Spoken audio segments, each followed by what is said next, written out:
दो भेद किए गए हैं, भाव पाप, चाहे वो हिंसा आदि पांचों में लगा सकते हैं, और द्रव्य पाप।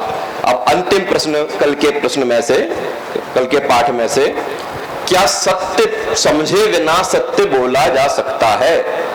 यदि नहीं तो क्यों, और यदि हां तो क्यों? हाँ।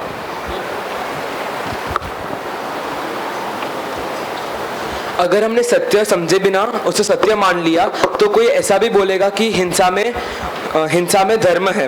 तो अगर हमने उसकी जांच नहीं करी, उसको अगर हमने परखा नहीं कि सत्य बोल रहे कि नहीं बोल रहा, अगर हम उसे सत्य मान लेंगे तो फिर प्रॉब्लम हो जाएगी। और अगर हमने उसको जांचा, देखा कि सत्य नहीं, इसे झूठ कहते हैं, तब हम सत्य मार्ग पर चल सकते हैं। ठीक है, जवाब तो ठीक है। हाँ, चलिए अब आगे अपना विषय आरंभ होता है।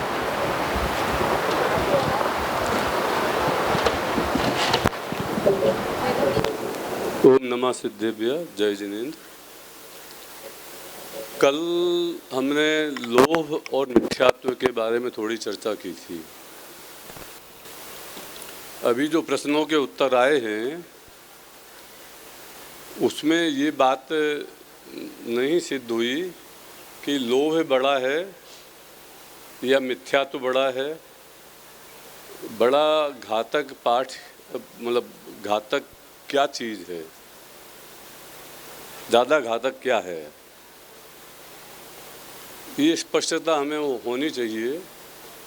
लोभ पाप का बाप है, ये बात सही है, क्योंकि उसके कारण से पांचों पाप होते हैं। लेकिन मिथ्यात्व जो है वो दुनिया के सारे संसार का ही मूल है एक्चुअली। और उसे हम और अच्छी तरह से समझना चाहिए, क्योंकि मान्यता जब गलत है, हमारा विचार गलत है किसी भी चीज़ के बारे में, तो हमारा उससे संबंधित सारी क्रियाएं गलत होती हैं। उसके लिए कल एक अपन ने उदाहरण लिया था, वो था उसका शेयर मार्केट वाला, कि मैंने इनको ज्ञानी मान लिया और इनकी सलाह पर से काम शुरू कर दिया, और ख़ुद ने उसका ज्ञान नहीं किया शेयर मार्केट के स्वरूप का, कि वो कैसा काम करता है, उसकी ऊंच नीच क्या है, उतार चढ़ाव उसमें कैसे होते हैं। तो उसके कारण से मैंने लोभ किया, मतलब लॉस किया। ठीक है, ऐसे ही हमारे अपनी आत्मा के संबंध में जो हमारा अज्ञान है, गलत मान्यता है कि आत्मा क्या कर सकता है, क्या करता है, क्या नहीं करता है, किस चीज़ से, और उसके करने का स्वरूप क्या है। मैं जानता हूँ, मेरे में ज्ञान नामक गुण है जिससे मैं जानता हूँ पर पदार्थों को और अपनी आत्मा को भी, या अपनी आत्मा को जानता हूँ, साथ में पर पदार्थों को भी जानता हूँ। ठीक है, तो ये जानने का काम मैंने किया, तो जानने में कहाँ समस्या हुई? फिर मेरा स्वभाव स्वयं और पर प्रकाशक है, मुझे पर को जानना है, और मैंने दोनों को जान लिया, कोई समस्या नहीं हुई। समस्या यहाँ से पैदा हुई कि पर को मैंने अपना मान लिया, मैं मान लिया, इस शरीर को मैं मान लिया। अब इसमें जो भी कुछ हो रहा है उसके कारण से इसमें निरंतर परिवर्तन होने वाले हैं, कार्य होने वाले हैं, मुझमें भी होने वाले हैं। मतलब मेरा ज्ञान भी लगातार बदलने वाला है हर समय, उसकी भी पर्याय होने वाली है, और इसमें भी कार्य होने वाले हैं। अब ये इसका कार्यों का कोई कंट्रोल मेरे पास है नहीं। इसके साथ मैंने अपने आप को जोड़ लिया, तो इसमें जो हो रहा है वो अनकंट्रोल्ड हो रहा है। वो मेरी इच्छा के अनुकूल हो जरूरी नहीं, या जो हो रहा है उसके अनुसार मैंने अपनी इच्छा बना ली तो मेरे को अनुकूलता लगेगी। वास्तव में तो यही हो रहा है ना, क्योंकि पर पदार्थ में मेरा कंट्रोल नहीं है। तो जो क्रिया काम हो रहे हैं, अभी समझो कि यहाँ पर 37 डिग्री सेंटीग्रेड का तापमान है, तो ये तापमान हो रहा है। अब मैं इसको ये मानने लगूं कि मेरे लिए अच्छा है, मैंने इसे अपने लिए अनुकूल मान लिया कि भैया मेरे लिए अच्छा है, इसमें कोई समस्या नहीं, थोड़ा बहुत पसीना आ जाएगा कोई बात नहीं, लेकिन कम से कम सर्दी तो नहीं लग रही, सर्दी तो मेरे को नहीं भोगनी पड़ रही है, ये मैंने मान लिया। तो मेरे को कोई प्रतिकूलता नहीं लग रही। आपको हो सकता है लग रहा हो अरे 37 डिग्री कितना ज़्यादा तापमान हो गया और कितनी गर्मी है, इस गर्मी में तो कोई रह ही नहीं सकता है, तो आपको प्रतिकूलता महसूस हो रही है। तो जो हो रहा है उसमें यदि हमने अनुकूलता मान ली तो हमें थोड़ा अच्छा लगता है, प्रतिकूलता मान ली तो बुरा लगता है, लेकिन वास्तव में इस पर कंट्रोल मेरा नहीं है। दुनिया की किसी भी क्रिया पर मेरा कंट्रोल नहीं है। हमारे जो अंदर में जो भेद हैं उसमें हम राग द्वेष कर करके उससे जुड़ करके सुख और दुख पैदा कर लेते हैं, और ये हमारा अज्ञान होता है कि हमने ये माना कि ये मेरे हैं। हमने पर के साथ किसी तरह का संबंध जोड़ा, हमारे राग द्वेष के साथ किसी तरह से हमने अपना माना कि ये तो मेरे ही है ना, मेरे अंदर ही पैदा हो रहे हैं, मेरी ही संतान है। लेकिन संतान यदि खराब हो जाए, वो हमारा साथ नहीं देती है, तो फिर हमें उससे क्या करते हैं, निकाल देते हैं पेपर में कि इससे मेरा कोई संबंध नहीं। बिगड़ जाता है बच्चा, बहुत सारे लोन लेने लगता है, इधर उधर से सब जगह से पैसा वसूल करने लगता है, तो हम कहते हैं हमारा कोई संबंध नहीं है, हम इसके किए के कोई जिम्मेवार नहीं होंगे, इसका कोई पेमेंट नहीं करेंगे, अब तुमको देना हो इसके ऊपर से दो। तुमने उसे अलग डिक्लेयर कर दिया। सम्यक दर्शन में हम सारे पर पदार्थों से और सारे वेदों से अपने आप को स्वतंत्र घोषित कर देते हैं कि भाई इनसे मेरा कोई लेना देना नहीं। ये भेद मैंने समझने के लिए अपने अंदर किए होंगे, किसी कारण से किए होंगे, लेकिन उनमें मेरा अटकने का, मेरा करने का कोई कुछ कार्य नहीं है। मिथ्यात्व को समझना बहुत जरूरी है, क्योंकि यही हमारे संसार का मूल कारण है। इसीलिए इसे सबसे बड़ा पाप कहते हैं, क्योंकि मिथ्यात्व के कारण ही लोभ होता है। लोभ के कारण से मिथ्यात्व नहीं हो रहा। और लोभ, जो 5 पाप होते हैं, 5 पापों में लोभ कहीं ना कहीं से शामिल होता है। लोभ कसाय है, लोभ कसाय कहीं ना कहीं से शामिल होती है। इसलिए हम लोभ को पाप का पाप कहते हैं, लेकिन मिथ्यात्व के सामने लोभ कुछ भी नहीं है।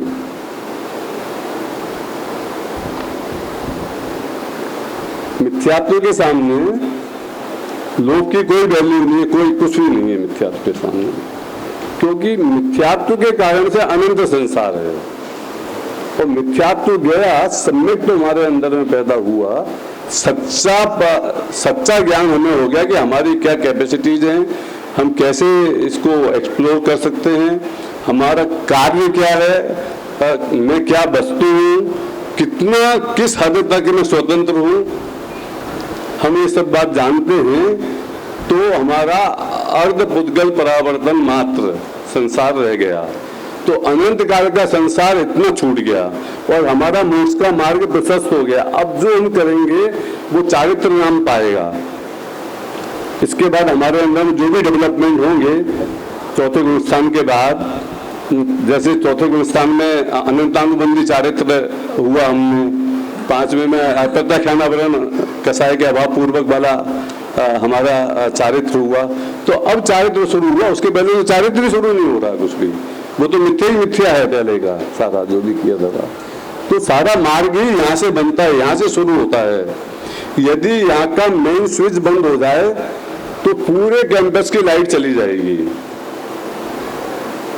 अब मेन स्विच चालू कर दिया तो कहीं पे लाइट आ रही, कहीं पे नहीं आ रही, तो उस खराबी को अलग अलग चरणों में दूर किया जा सकता है।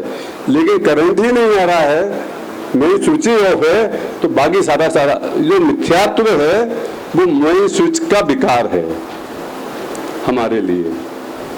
और जब ये मिथ्यात्व गया तो बाकी के आगे के जो चरण हैं वो सारे धीरे धीरे एक एक करके पूरे होते चले जाते हैं। उसमें काल का भेद होगा, लेकिन होने का भेद नहीं होगा। वो धीरे धीरे आगे अपने बढ़ के अपने समय के हिसाब से पूरे होंगे, वो गारंटी हो गई। जब तक समय दर्शन नहीं होता तो कोई गारंटी नहीं। इसलिए मिथ्यात्व is the biggest enemy, biggest concern, हमारा बहुत बड़ा कंसर्न है। इसलिए मिथ्यात्व को हमें समझना भी चाहिए और हमारे स्टूडेंट को समझाना भी चाहिए। इस पर जोर भी देना सबसे ज्यादा जोर देने वाला पॉइंट है, क्योंकि मिथ्यात्व की चर्चा बालबोध पाठमाला भाग 1 और 2 में अभी तक नहीं आई। हमने वीतरागता सर्वज्ञता समझी, लेकिन मिथ्यात्व की चर्चा यहीं से शुरू हुई है, यहीं पर उठाया है इस मुद्दे को। इसलिए इसको बहुत ज्यादा वजन देने की आवश्यकता है, समझने के लिए भी, समझाने के लिए भी। इसमें से बहुत सारे प्रश्न निकलते हैं, वो अपन आगे चल के पूछेंगे, उससे आपको और ज्यादा स्पष्टता आएगी।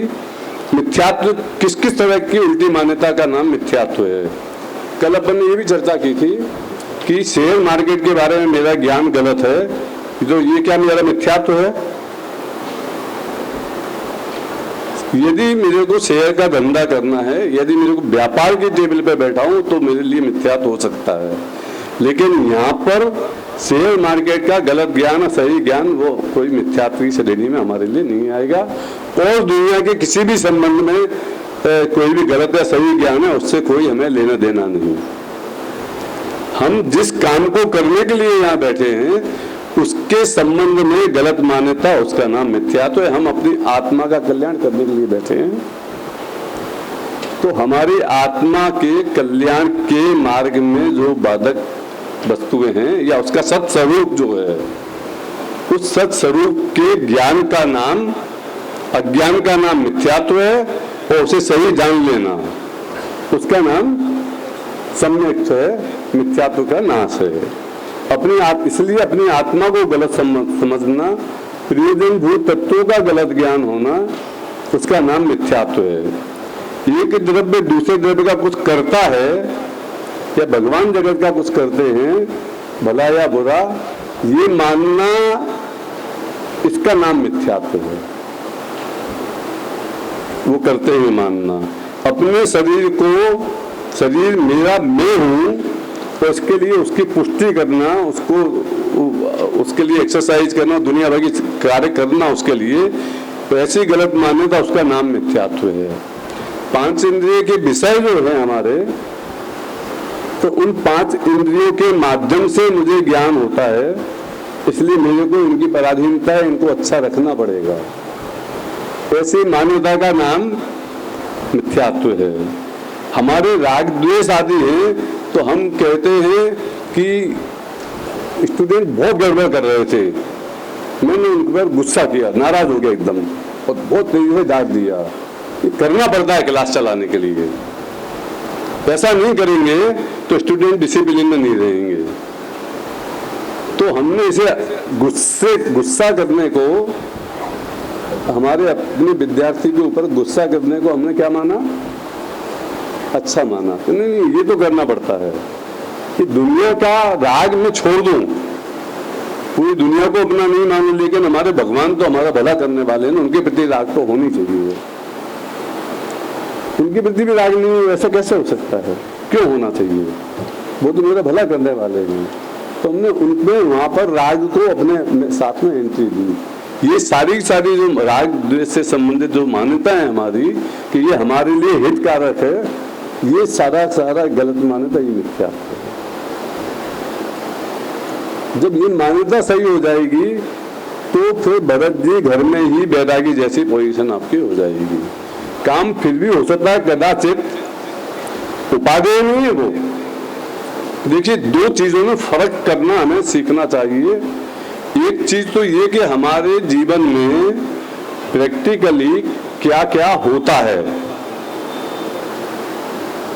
और दूसरी चीज कि वो हमारे लिए उपादेय है, होना चाहिए।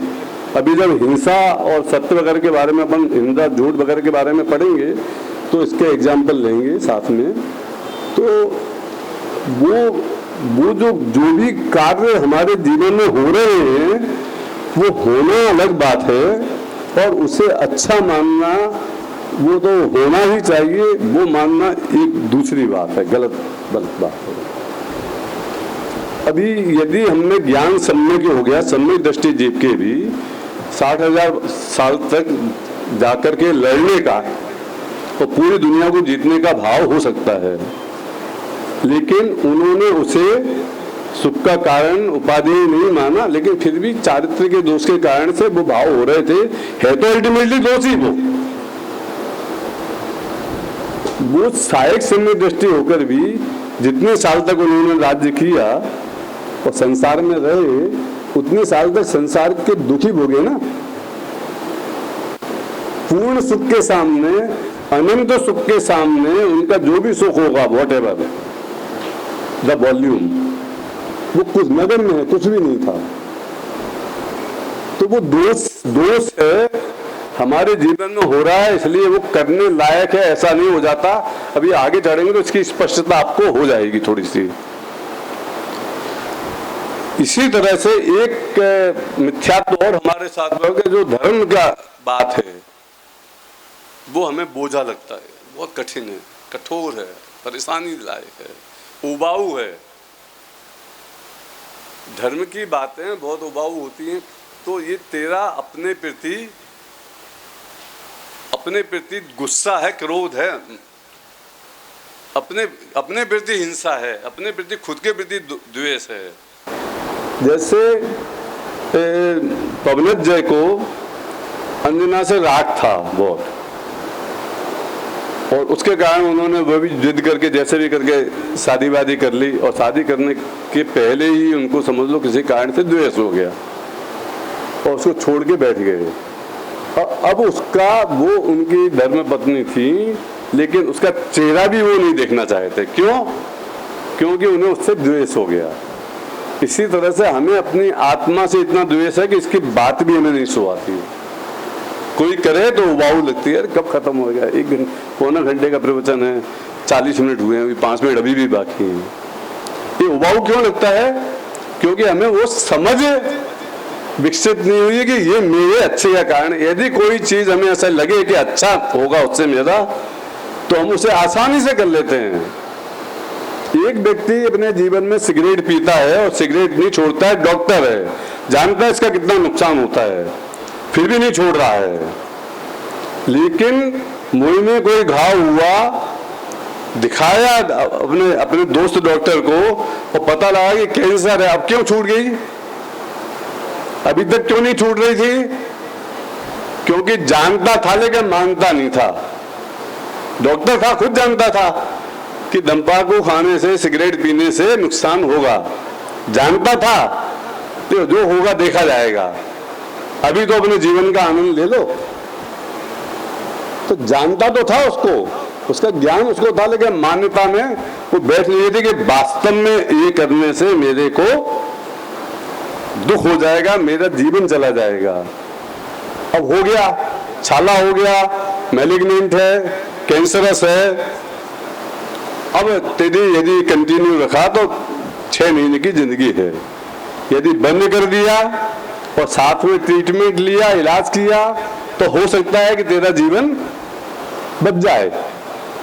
अब क्या फर्क आया कि अब 1 दिन में छूट गया? नहीं, बहुत तलब है, चेन स्मोकर था, हर 10 मिनट में चाहिए होती थी, मैं तो छोड़ ही नहीं सकता कभी जिंदगी में। अब कैसे छूट गई आज का, एक ही दिन में, 1 ही घंटे में?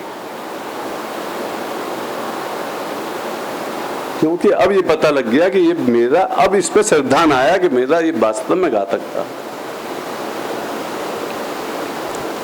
तो सिद्धांत का बहुत बड़ा महत्व है, सम्यकता का, सिद्धांत की सम्यकता का।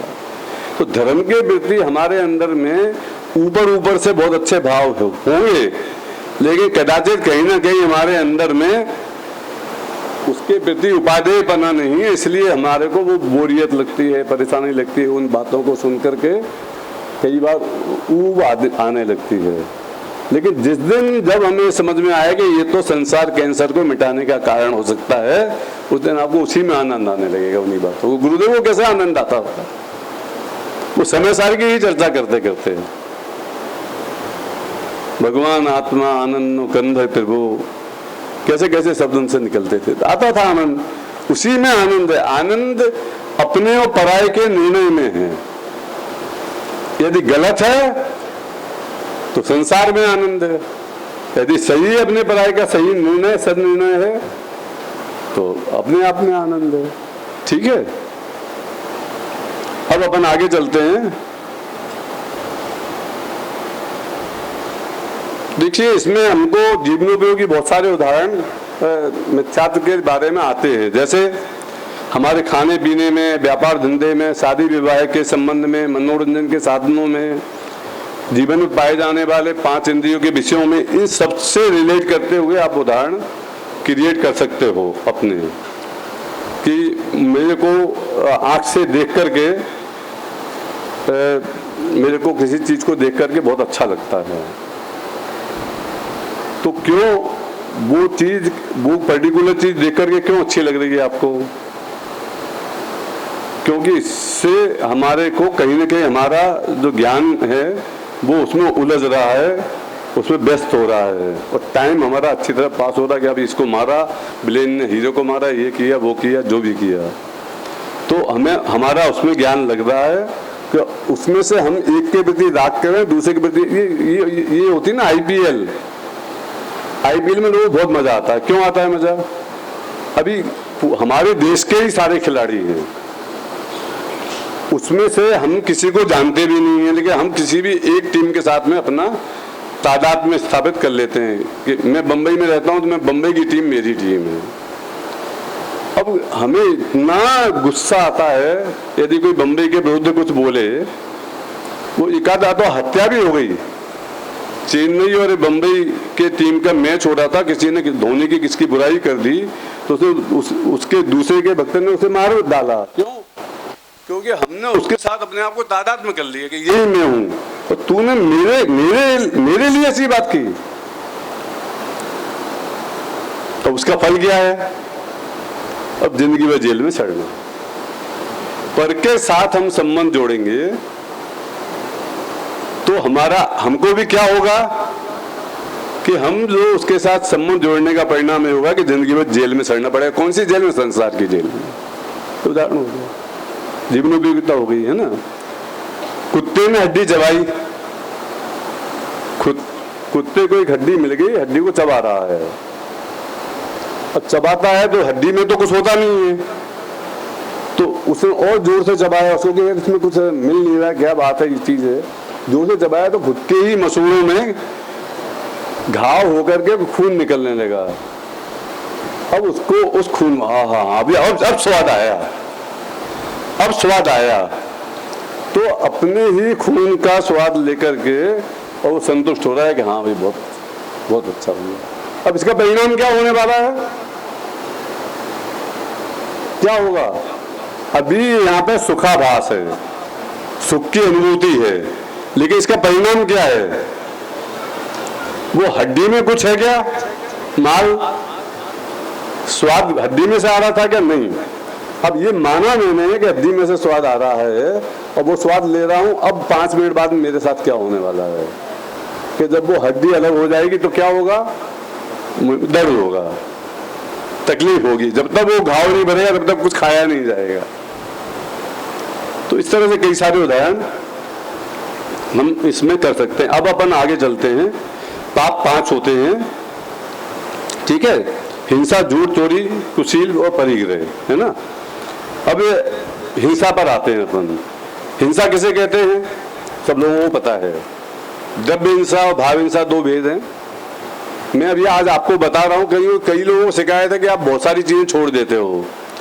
उनको इस भाव का भावासन नहीं है कि हमारे जो विद्यार्थी बैठे हुए हैं उनको वो फर्स्ट डिवीजन से डिस्टिंक्शन मार्क्स से बालबोध वर्तमाला भाग 1, 2, 3 पास करके आए हैं, तो उन्हें ये सारी परिभाषाओं इन सबका ज्ञान है, इसलिए हमें उसे रिपीट करने की यहाँ आवश्यकता नहीं है। उससे हम आगे बढ़ने से रुक जाते हैं। बहुत सारी बातें ऐसी होती हैं जिनका डायरेक्ट या इनडायरेक्ट हमें पढ़ने और पढ़ाने से संबंध है, लेकिन लोगों को वो ख्याल नहीं आता। उन्हें लगता है कि फालतू की बातें कर रहे हैं, लेकिन वो उन चीजों का ज्ञान होना हमारे लिए आवश्यक है। वो ही बातें हम यहाँ से कर रहे हैं जिनका आपको 15 दिन में ज्ञान दिया जाना चाहिए, जो आपको पढ़ाने के लिए सपोर्ट करेंगे और जिनका आपको ज्ञान पता नहीं है, ठीक है ना।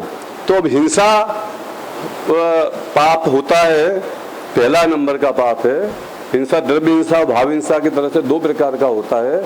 भाव हिंसा की जो परिभाषा है जिसमें राग, द्वेष और मोह होते हैं, मोह, राग, द्वेष होते हैं, आत्मा में मोह राग द्वेष भावों का होना ही भाव हिंसा है। ठीक है, तो चूंकि मैंने मिथ्यात्व का पूरा अच्छी तरह से डिस्क्राइब आपको कर दिया है, तो मोह जो है बेसिकली मिथ्यात्व है। जब मोह राग और द्वेष कहे जाते हैं तीन शब्द, तो उसमें मोह मिथ्यात्व के अर्थ में प्रयुक्त होता है, मतलब दर्शन मोह के अर्थ में प्रयुक्त होता है, क्योंकि चारित्र मोह के दो भेद हैं, राग और द्वेष। तो राग द्वेष तो हम अलग से ही बोल रहे हैं आपको, तो जब अलग से बोल दिया तो चारित्र मोह इधर आ गया, तो वहां पे क्या बचा अकेला? मोह में मिथ्यात्व। इसलिए जब यहाँ पे मोह राग द्वेष तीन शब्द बोले जाएं, तो मोह शब्द जो है मिथ्यात्व के रूप में है, और मिथ्यात्व सबसे बड़ा पाप है, वो अपन ने सिद्ध किया अभी। ठीक है, इसलिए मोह, आत्मा में मोह होना, अज्ञान होना सबसे बड़ा पाप है, क्योंकि उसके कारण ही हमारा अनंत संसार है, हम दुखी हैं, हम परेशान हैं। इसलिए मोह राग द्वेष भावों की उत्पत्ति होना वो हिंसा है अपने प्रति, खुद के प्रति। जब हिंसा की बात चलती है तो हमारा ध्यान किस पे जाता है, किस ओर जाता है सारा? कि बाहरी हिंसा पर जाता है, कि मैंने इसको मार दिया, उसका नाम हिंसा है। यदि नहीं मारा तो हिंसा नहीं होगी, लेकिन उसको किसी को मारने का भाव मैंने किया, वो भी हिंसा है, ये हम नहीं मानते। और वो भी यानी किसी को मारने का भाव किया, वो हिंसा है, हम मान भी ले। यदि कोर्ट में एक व्यक्ति मर गया और कोर्ट में उसके लिए केस चला कि इस व्यक्ति को मारने के मेल में अध्यात्म प्रकाश का हाथ था, तो कोर्ट में भी जाते हैं तो कोर्ट ये देखता है कि कोई व्यक्ति मरना है, वो हिंसा है या नहीं? किसी व्यक्ति का मरना, एक व्यक्ति मर गया और कैसे मरा? कि मैंने उसके ऊपर चक्कू चलाया, उसके ऊपर चक्कू मैंने उसके पेट में मारा और उससे वो मर गया। अब ये हिंसा हुई कि नहीं? बताइए, जवाब दीजिए, जवाब पूछ लीजिए। मैंने एक व्यक्ति के ऊपर चक्कू चलाया और वो व्यक्ति मर गया, तो ये हिंसा है या नहीं? है, द्रव्य हिंसा है, द्रव्य हिंसा। यहाँ से अकेले द्रव्य हिंसा है? द्रव्य हिंसा, भाव हिंसा दोनों हैं। दोनों हैं। ये कोई जरूरी नहीं है कि आपने चक्कू चलाया है तो वो हिंसा होगी, क्योंकि आपके इंटेंशन पे डिपेंड करेगा कि वो हिंसा है या नहीं है। तो कैसे? फॉर एग्जाम्पल मान लीजिए वो कोई चोर आपके ऊपर हमला कर रहा था, आपने अपने सेल्फ डिफेंस में उसके ऊपर हमला कर दिया और वो गलती से मर गया, तो वो हिंसा में नहीं आएगा, क्योंकि आपका इंटेंशन उसको मारना नहीं था। लेकिन वो तो राग द्वेष की उत्पत्ति तो हुई ना उधर। राग आपको अपने आप से राग था, नहीं, मेरे से राग ये तो हुआ, चोर था, चोरी कर रहा था या मेरे ऊपर आक्रमण किया, मैंने बचाने के लिए किया, लेकिन राग द्वेष तो हुए ना उधर। तो हिंसा होगी कि नहीं? हाँ, हिंसा तो होगी ना। तो अब मैंने किसी के ऊपर चक्कू चलाया तो वो हिंसा है कि नहीं? बताइए, दूसरा कोई बताइए। हुआ, दीजिए जवाब। पीछे, उधर पीछे। चाकू चलाने का मंतव्य क्या था, ये देखना पड़ेगा। है हिंसा। एक मैंने जो है हत्या के उद्देश्य से चाकू चलाया और एक डॉक्टर ने ऑपरेशन करने के उद्देश्य से पेट पे चाकू चलाया। डॉक्टर का जो है चाकू चलाना वहाँ पे हिंसा नहीं है, हालांकि वो चाकू चलाते समय डॉक्टर से गलती से वो या ऑपरेशन की क्रिया के दौरान वो व्यक्ति मर सकता है, परंतु वहाँ डॉक्टर का उद्देश्य उसको मारना नहीं था। तो मतलब वो मैंने जो चाकू चलाया उसके ऊपर, वो हिंसा है कि नहीं? और दूसरे व्यक्ति को जो मैंने द्वेषवश जो चाकू चलाया, हाँ, वहां पर उसकी मृत्यु हुई या नहीं वो इम्पोर्टेंट नहीं है, वहां पे आपका मंतव्य जो वो इम्पोर्टेंट है। बराबर। लेकिन अब मेरा प्रश्न ये है कि मैंने किसी पर चक्कू चलाया, ये जो घटना है वो हिंसा कही जाएगी या नहीं कही जाएगी? नहीं आएगी हिंसा में, हिंसा में नहीं आएगा। आपने किस भाव से चलाया है, इसमें ये देखा जाएगा कि हमने चाकू किस वजह से चलाया है। यदि आपने मारने के उद्देश्य से चलाया तो हिंसा में आएगा, यदि आपने मारने के उद्देश्य से नहीं जलाया तो हिंसा में नहीं आता है। ठीक है, ये जवाब इनका सही है। संजय जी का जवाब एकदम परफेक्ट है कि इस घटना में ना कोई हिंसा है ना अहिंसा है। चक्कू किसी के ऊपर चलाने में वो क्रिया मेरी क्रिया ही नहीं है एक्चुअली। ठीक है, घटना अपने आप में कोई हिंसा अहिंसा के का द्योतक नहीं है। ऐसी बहुत सारी घटनाएं होती रहती हैं दुनिया में। अब यदि मैं डॉक्टर था, मैं डॉक्टर हूं, उसका पेट का ऑपरेशन करने के लिए मैंने उसका पेट के ऊपर चक्कू चलाया और वो अपनी आयुष के खत्म होने से मर गया, तो उसमें मेरी कोई हिंसा नहीं हुई। यदि इसी काम को उसने मेरे को गाली गाड़ी और मैंने गुस्से में आके मारा और वो चक्कू उसको लगा भी नहीं, उसके बगल से निकल गया, तो भी हिंसा हो गई। क्यों? क्योंकि उसको हिंसा किसी सामने वाले ऑब्जेक्ट में नहीं छिपी हुई है। मेरे सिर में हिंसा नहीं है कि यहाँ पे लगेगा तो हिंसा फूट गई। और यदि ऐसा होगा, यदि यही हिंसा होगी तो ये हिंसा मेरे सिर को होगी, उसको कैसे होगी? जिसने मारा उसको कैसे होगी? क्रिया से हिंसा हो। क्रिया से कोई हिंसा का लेना देना नहीं, संबंध नहीं। आपके इंटेंशन से हिंसा का लेना देना है और इसलिए ये हिंसा हुई। एक बात ये पर हिंसा भी ऐसे होती है, एक बात।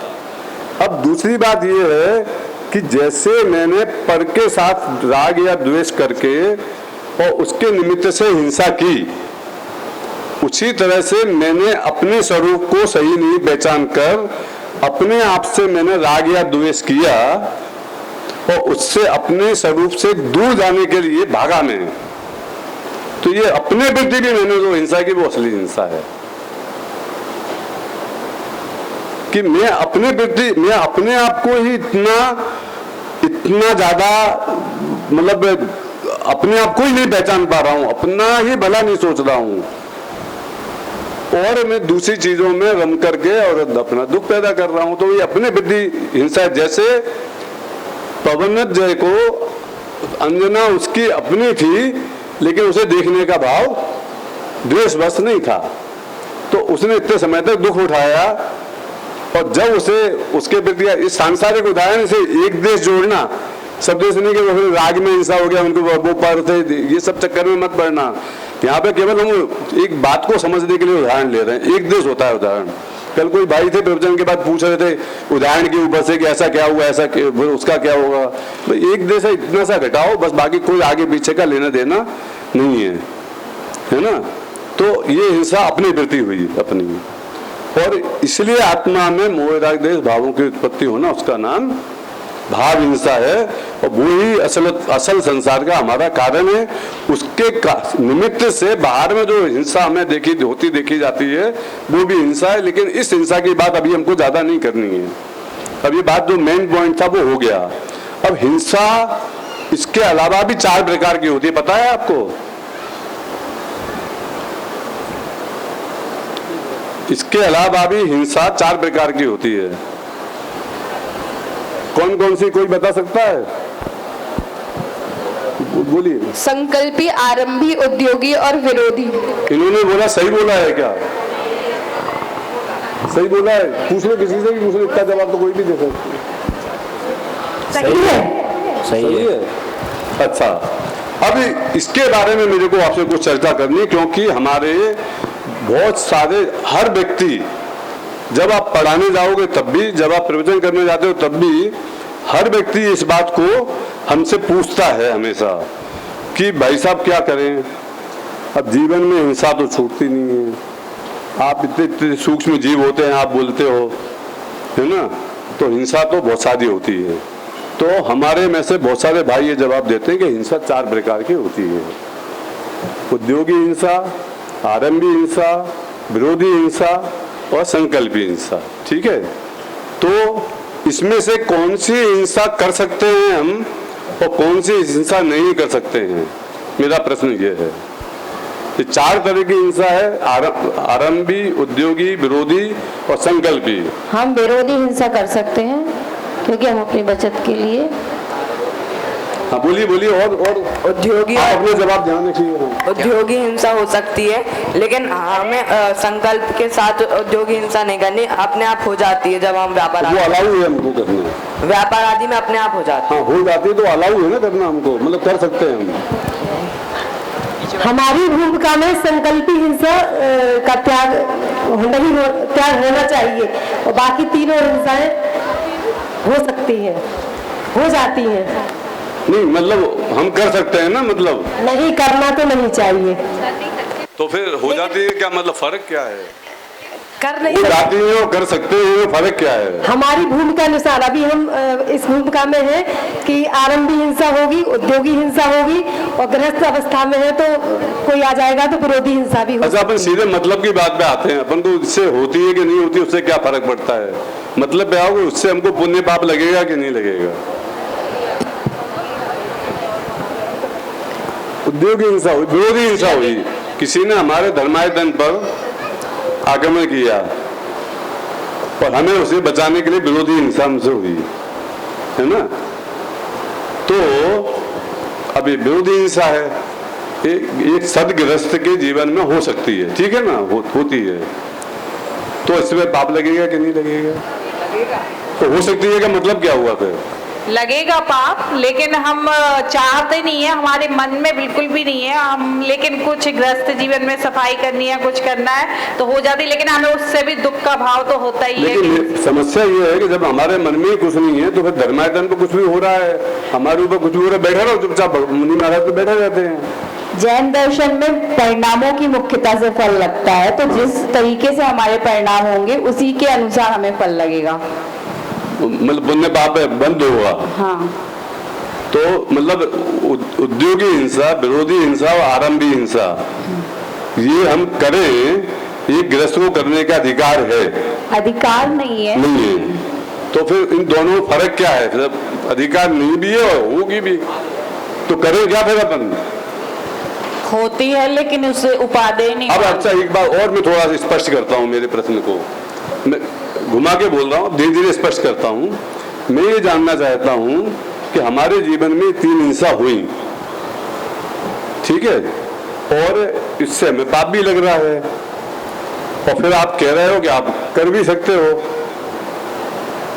है ना? हम ये भी कह रहे हैं कर सकते हो, तो ये जो कर सकना या होना और पाप लगना, इन दोनों को क्या डिफाइन करो, क्या बोलोगे आप? भूमिका अनुसार होती हैं किंतु इनको उपादेय नहीं मानते हम। एग्जैक्टली हमारे अंदर में इसके प्रति हे बुद्धि होनी चाहिए कि नहीं, ये काम मेरे को नहीं करना है, गलत है।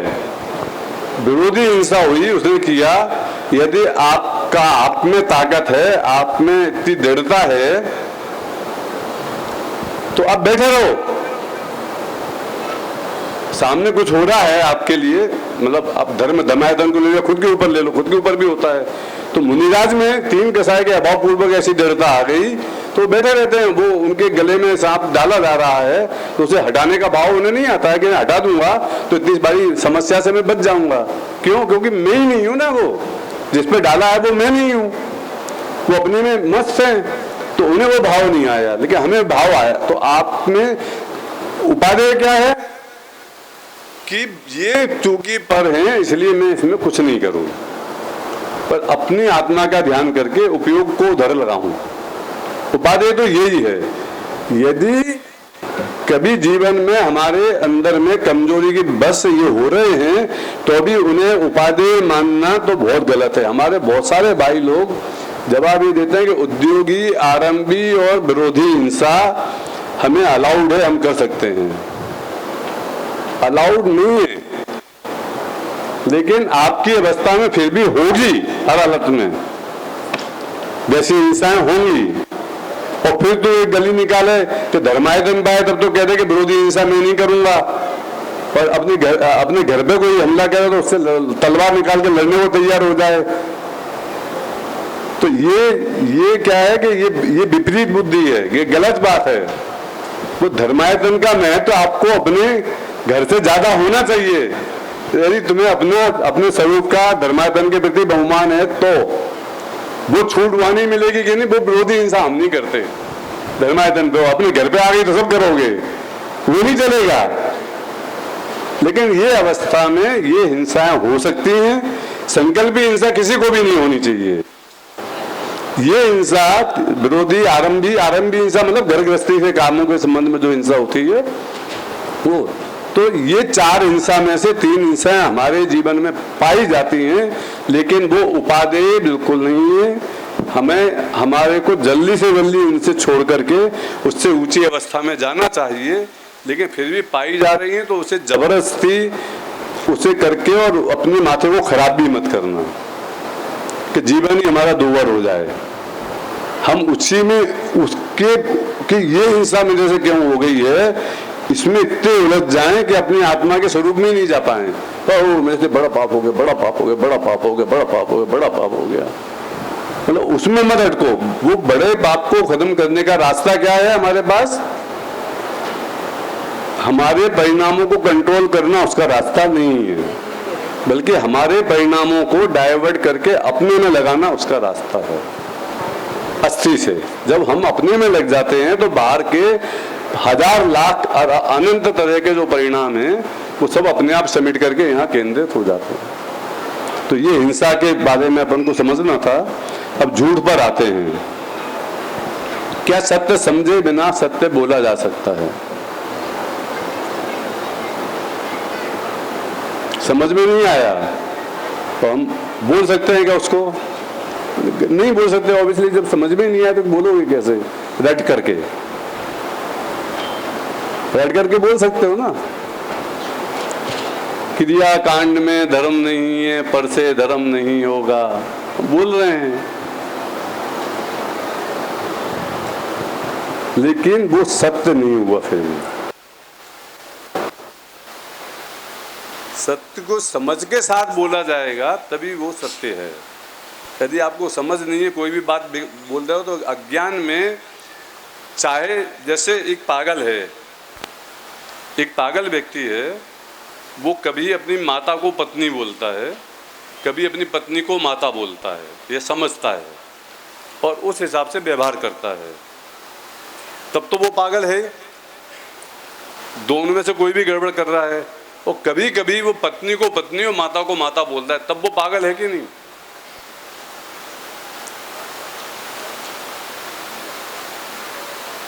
अब वो पत्नी को पत्नी बोल रहा है और माता को माता बोल रहा है, अब वो पागल है कि नहीं?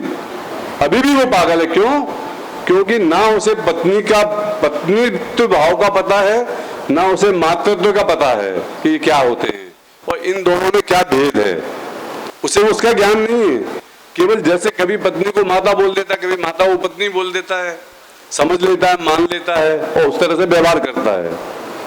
उसी तरह से कभी पत्नी को पत्नी के रूप में व्यवहार कर रहा है, कभी माता के रूप में व्यवहार कर रहा है। हो सकता है करते करते किसी भी क्षण उसके में मातृत्व भाव या पत्नीत्व भाव आ जाए माता में, तो कुछ अर्थ का अनर्थ करने लगेगा। इसलिए उसका जो ज्ञान है वो सच्चा नहीं है। जब तक भाव वासन पूर्वक ज्ञान नहीं हो आपको, तब तक वो ज्ञान अज्ञानी है। इसलिए कहा है कि आत्मज्ञान ही ज्ञान है, शेष सभी अज्ञान। तो उस आत्मा के अपने पराये के ज्ञान पूर्वक जो ज्ञान हो रहा है वो ही हमारा ज्ञान है, बाकी सारा अज्ञान है। तो नहीं बोला जा सकता। सबसे बड़ा झूठ बाप क्या है और कैसे होता है, कौन करता है और किसके प्रति करता है? 4 प्रश्न हैं। सबसे बड़ा झूठ पाप क्या है, कौन करता है, किसके प्रति करता है, ये और कैसे होता है? एक एक प्रश्न का जवाब दीजिए। पहले ये कि सबसे बड़ा झूठ पाप क्या है? स्वयं को न जानना, स्वयं के प्रति और स्वयं को आत्मा न मानना सबसे बड़ा पाप। ठीक है। और दूसरा कोई सही जवाब और किसी के पास है?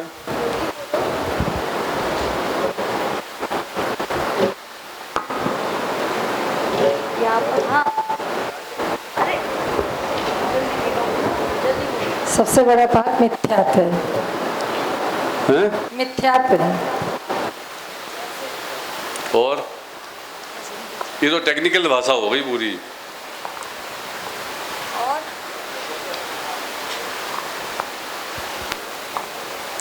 सबसे बड़ा झूठ पाप,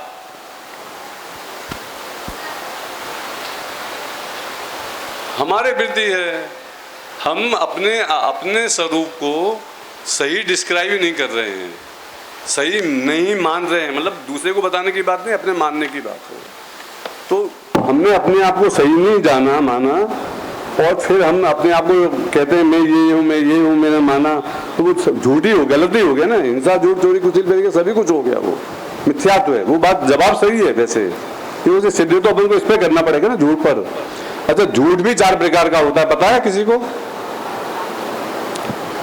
कैसे होता है? मिथ्यात्व अज्ञान के कारण होता है।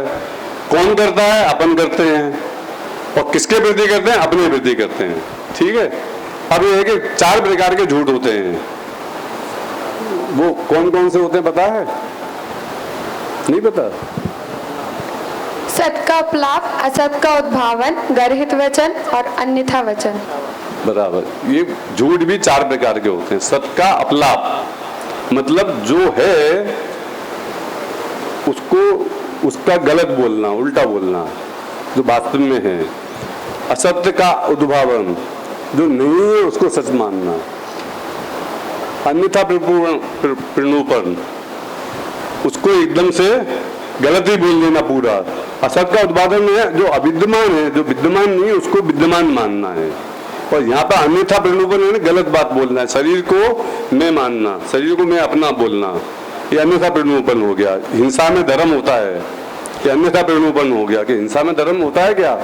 नहीं हो सकता। लेकिन हिंसा में धर्म मान है, बलि देने को धर्म मान है, राग द्वेष में धर्म मान है, तो अन्यथा प्रलोभन हो गया। और गरीब वचन, निंदनीय वचन बोलना, ये 4 प्रकार का झूठ होता है। ये जो 12 वो है ना, जो गीता विज्ञान पाठमाला भाग 3 के पाठ 6 में जो 12 व्रत, ज्ञानी श्रावक के 12 व्रत वाले पाठ में ये दिए हुए हैं, आप वहां से पढ़ सकते हैं। कल मैंने आपको बताया भी था, 6ठा पाठ है। ठीक है। तो ये हो गया। पर वस्तु का ग्रहण ना होने पर भी ग्रहण का भाव हो तो वह भाव भी चोरी है। ऐसा क्यों? चोरी के बारे में, द्रव्य चोरी, भाव चोरी, वो सारी बातें आपको पता है। एक बहुत अच्छा उदाहरण आता है जो दादा कई बार देते थे कि एक सेठ जी थे, और सेठ और सेठानी मंदिर से वापस लौट रहे थे, तो रास्ते में एक सोने का कंगन पड़ा हुआ दिखा सेठ जी को 10 फीट आगे। तो सेठ जी चलते चलते आगे बढ़े। सेठ जी के मन में विचार आया कि ये तो अपनी चीज नहीं, तो लेना नहीं है ना। लेकिन कहीं सेठानी के मन में लोभ नहीं आ जाए, इसे लेने का भाव नहीं आ जाए। तो वो चलते चलते उन्होंने अपने पैर से ठोकर मारी धूल को, और उसको धूल से ढक दिया, पूरा उसको कवर कर दिया मिट्टी से, अपने पैर की ठोकर मार के, ताकि सेठानी को दिखे नहीं, तो झंझट ही नहीं रहे कुछ भी। ठीक है। तो पीछे से सेठानी बोलती है, सेठ क्या धूल पर धूल डाल रहा है? क्या धूल पर धूल डाल रहा है? क्या मतलब? कि तुम्हारे मन में एक मूल्यवान वस्तु आई है और ये किसी को ग्रहण करने के लायक हो सकती है, ऐसा भाव भी क्यों आ रहा है तुमको? और उन्होंने ये बता दिया कि मैं तो इसे धूल ही मानती हूँ, मेरी चिंता मत करो। आप समझे ना कितनी सूक्ष्म बात को एक अच्छे तरीके से प्रेजेंट किया गया है। तो पर वस्तु को लेने का भाव, अब इसको भी अपने ऊपर कैसे घटाएं अपन? चोरी मतलब दूसरे की रखी हुई, पड़ी हुई, वो सारी परिभाषा आपको पता है। वस्तु को उठा लेना वो चोरी, और उठा लेने का भाव है वो भाव चोरी है। अब अपने प्रति क्या चोरी है हमारी? अपने खुद के प्रति, जैसे अपन सब चीजों को अपनी आत्मा पे घटा रहे हैं ना अभी, ऐसे द्रव्य और भाव की चोरी हो गई। दो भाव की चोरी भी पर वस्तु से की अपेक्षा से घटाई भी हमने। अब भाव की चोरी में हम अपने ऊपर भी तो घटाना चाहिए ना, वो घटा के बताओ।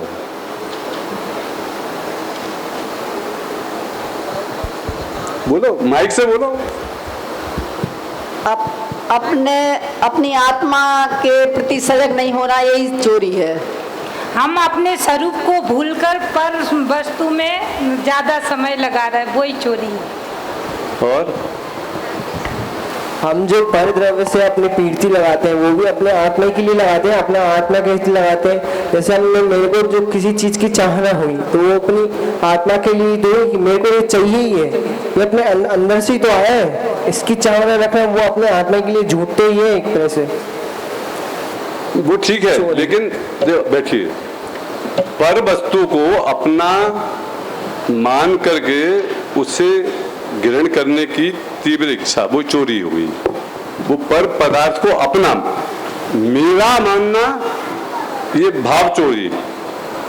ये चीज है, ये लैपटॉप मेरे को मिल जाए, ये मिल जाए, ये माइक मेरे को मिल जाए, ये पेन मेरे को मिल जाए, ये अच्छा है, ये लेने का ये भाव हुआ, भाव चोरी हो गई। और इसको मैं अपने में ग्रहण मान लूं, अपना कर लूं, मैं हूं, मेरे स्वरूप में मान लूं, शरीर के प्रति, राग द्वेष के प्रति, वो हमारा अपने प्रति चोरी का भाव हो गया एक तरह से, है ना। अब मिथ्यात्व, अब चोरी कुशील और परिग्रह, तो कुशील की परिभाषा में ज्यादा कुछ है, करने का है नहीं, पढ़ाई बहन को देखना, वही सेम अपने ऊपर भी घटा लोगे आप के भी पर वस्तु में सुख मानने का भाव है, वो भी हो जाएगा। अब परिग्रह, परिग्रह के 24 भेद होते हैं, परिग्रह पाप के, ठीक है ना। तो 24 भेदों में पहला जो परिग्रह है वो क्या है पता है? मिथ्यात्व। तो मिथ्यात्व जो परिग्रह है, वो परिग्रह में क्यों डाला? मिथ्यात्व सबसे बड़ा पाप में वैसे ही आ गया था अलग से।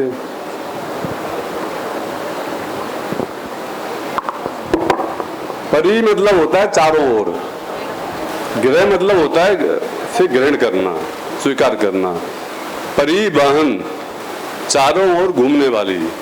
परिक्रमा, मंदिर के चारों में चक्कर लगाना। परिकर मतलब हमारे इस परिकर की बाउंड्री क्या है, तो ये बाउंड्री हमारी परिकर है। परि मतलब चारों ओर, और ग्रह मतलब ग्रहण करना, चारों ओर से पर पदार्थों के ग्रहण करने का भाव, उसका नाम परिग्रह है। तो जो अज्ञान है हमारा, उसके कारण ये सबसे बड़ा परिग्रह इसलिए है क्योंकि इसके कारण से हम पर पदार्थों को ग्रहण करने का भाव हमारे अंदर में पैदा होता है। इसलिए मिथ्या तो सबसे बड़ा परिग्रह है। 24 परिग्रह हैं, परिग्रह 24 भेद त्याग करे मुनिराज जी। कौन कौन से हैं 24 भेद परिग्रह के? बोलिए, एक जना बोल दीजिए एक बार।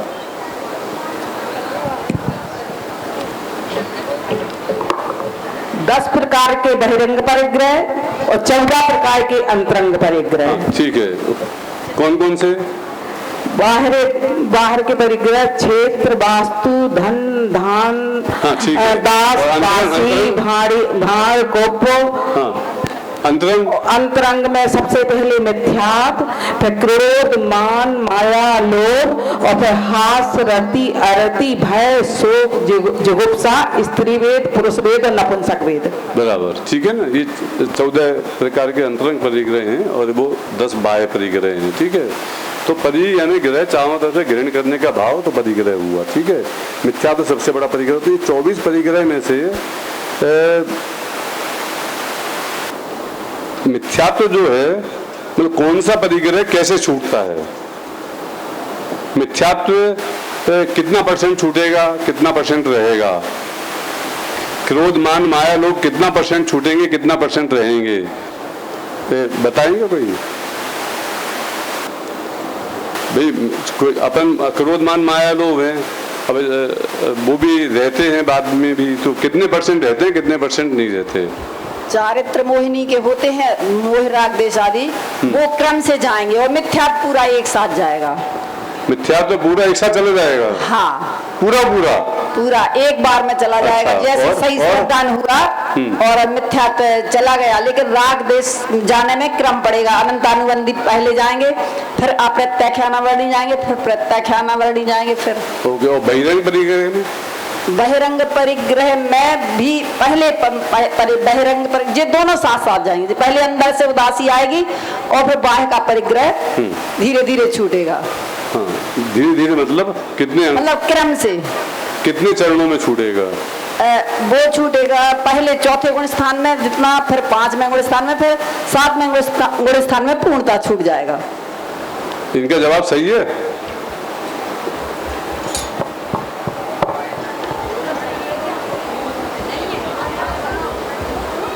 नहीं सही है तो आप लोग बोलो। हैं? नहीं है? सही है कि नहीं है? सही है कि नहीं है? सही नहीं है। संजलन कसाई जो है 10वें गुण स्थान तक रहते हैं। हमें नहीं बोलना सही मालूम है।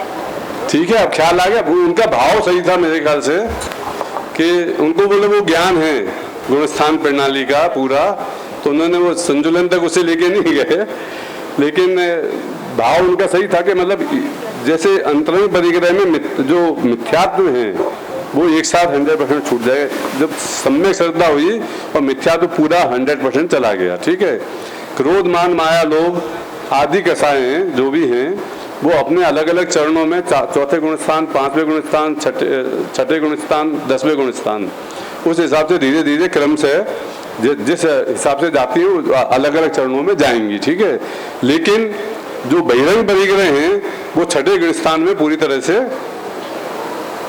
छूट जाएंगे। पंचम गुण स्थान में काफी कम हो जाएंगे, चौथे गुण स्थान में वैसे के वैसे रहेंगे करीब करीब, है ना।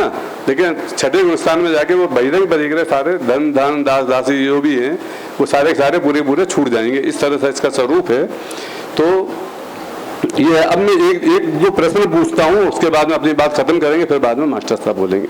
एक प्रश्न मेरा है, मैं एक कथा सुना रहा हूँ आपको, उसमें से प्रश्न करूंगा। ठीक है, भरत के पास करोड़ों रुपया है मगर वह अपनी आत्मा के सही स्वरूप को जानता है और उसी का दोस्त मिलन अपने जीवन में कुछ अधिक कमा नहीं सका, अतः उसके पास बहुत कम परिग्रह है, मगर वह रोज भगवान से प्रार्थना करता है कि भगवान मुझे भी भरत जितना पैसा दे दो। मिलन की इच्छा क्या है, वह क्यों? सकारण उत्तर दीजिए। सुना ना आप लोगों ने?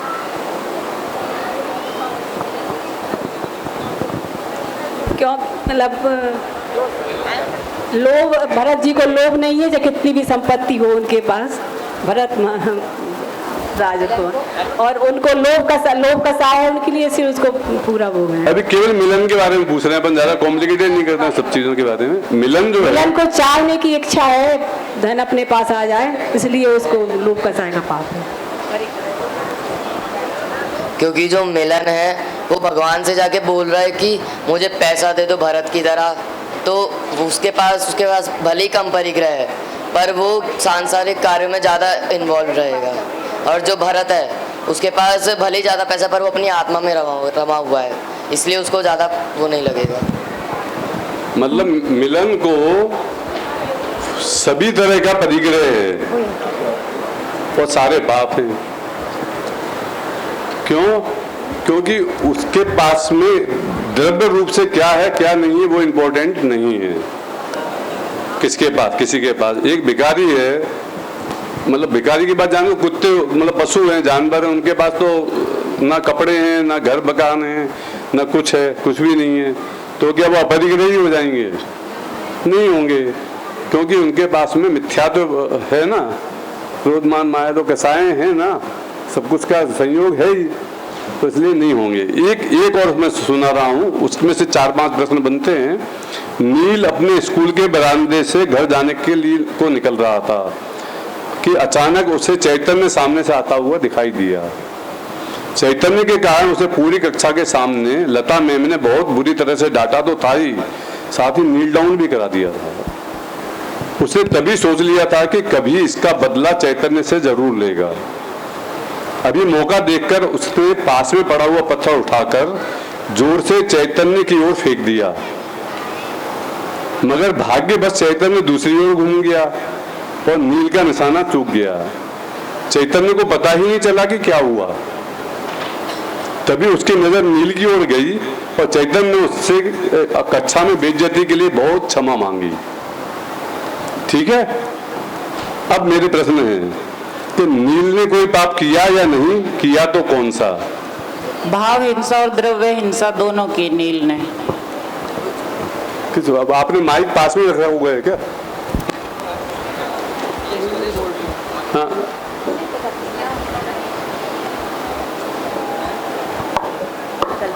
नील ने भाव हिंसा और द्रव्य हिंसा दोनों की। हाँ। अच्छा ठीक है। और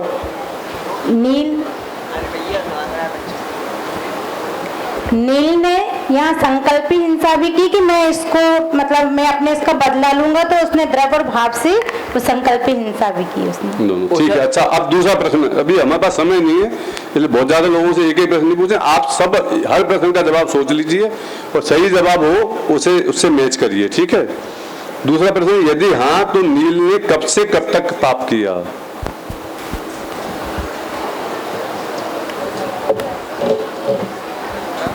नील ने उस समय से पाप किया जब से उसने वह संकल्प ले लिया था कि मैं नील से मतलब क्या नाम है उससे बदला लेना है। तब से का पाप किया और संकल्प पाप किया था उसने। कब तक किया?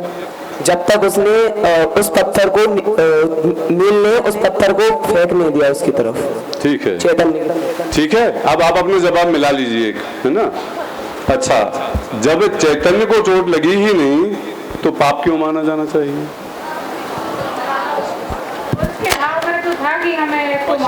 उसके भावों की वजह से, क्योंकि उसका इंटेंशन था उसको मारना इंटेंशन था इसलिए उसे पाप माना जाना चाहिए, ठीक है। क्या नील पाप किए बगैर द्रव्य, क्या नील भाव पाप किए बगैर द्रव्य पाप कर सकता है? नहीं कर सकता, ठीक है। अधिक घातक पाप कौन सा है, द्रव्य पाप या भाव पाप? नील का। क्यों? और उससे भी ज्यादा घातक पाप क्या है फिर? हैं? नील ने जो काम किया उसमें द्रव्य पाप से भाव पाप घातक है, ठीक है ना। अब इससे भी ज्यादा घातक पाप क्या है नील के लिए? मैं इसको मार सकता हूँ, मैं इसको मार सकता हूँ ऐसी भावना, ऐसा मानना वो मिथ्यात्व है, क्योंकि एक द्रव्य दूसरे द्रव्य कुछ करता नहीं है, फिर भी उसने ये माना कि मैं इसको मार सकता हूँ और इसको बचा सकता हूँ, इससे बदला ले सकता हूँ, कुछ भी व्हाटएवर। तो वो सारे के सारा जो उसने काम किया है वो सबसे ज्यादा घातक भाव है, क्योंकि उसके कारण से वो पूरी दुनिया से संबंध जोड़ता है, ठीक है ना। तो इस तरह ये पाप का स्वरूप था। आज पाप का पाप खत्म हुआ, कल आप कसाय तैयार करके आएंगे। तो 11:30 हो गया। कोई सूचना है? कल का कसाय पाठ है, दोपहर को सारे पारिभाषिक शब्द पूरे किए जाएंगे और पाठ योजना के बारे में थोड़ी जानकारी उसके बाद में जो बचेगा समय उसमें दी जाएगी। तो आप सब लोगों से यहाँ पर बैठो भैया, पूरी बात सुन के बिगर हाथ खड़े करवाए आपको यहाँ पढ़ाने के लिए बोला जाएगा। जो पाठ आप पढ़ाएंगे वो एक पाठ कोई भी आप तैयार करके लेके आइए। पाठ हम स्पेसिफाई नहीं कर रहे हैं अभी, बाद में वो भी हम करेंगे शुरू। अभी आपको कोई भी पाठ पढ़ाना तैयार करके लेके आइए। उसके भावभाषण परक, जीवनी उपयोगी, पूर्व पाठ मूल्यांकन वाले प्रश्न भी और अभी वाले जो इस पाठ अनुमिति वाले वो भी, और ये क्या नाम है वस्तुनिष्ठ प्रश्नोत्तर में भावभाषण और जीवनी उपयोगी वाले तीनों तैयार करके कॉपी में लिख करके ला सकते हो आप, और देख करके बोलो पूछ सकते हो, ठीक है। पैसा पाठ ऐसा सेलेक्ट करना जिसमें अनुमिति छोटी बने, परिभाषाएं कम से कम 3, 4, 5 आ जाएं, ताकि प्रॉपर एक्सप्लेनेशन भी दे सको और बहुत लंबा भी नहीं हो, नहीं तो आप बहुत सारी चीजें छोड़ दोगे तो वो गलती हो जाएगी। और जिसका पूर्ण पाठ मूल्यांकन अच्छा बनता हो ऐसा पाठ देख के सेलेक्ट करना। मान लो नमोकार मंत्र पाठ सेलेक्ट कर लिया तो पूर्ण पाठ मूल्यांकन कैसे कराओगे आप, समझे ना। तो हमें वो सारे सोपान होने चाहिए आपके पहले पाठ में, क्योंकि अभी आपको हमने प्रथम दिन और अंतिम दिन वाला कॉन्सेप्ट पढ़ाया नहीं है, वो आज पढ़ाएंगे पंडित जी। तो ऐसे पाठ तैयार करो आप और लिख करके लेके आओगे, देख करके बोलोगे, कोई समस्या नहीं है, लेकिन आप सही काम करो, ये इम्पोर्टेंट है, ठीक है। चलिए, बोले महावीर भगवान की।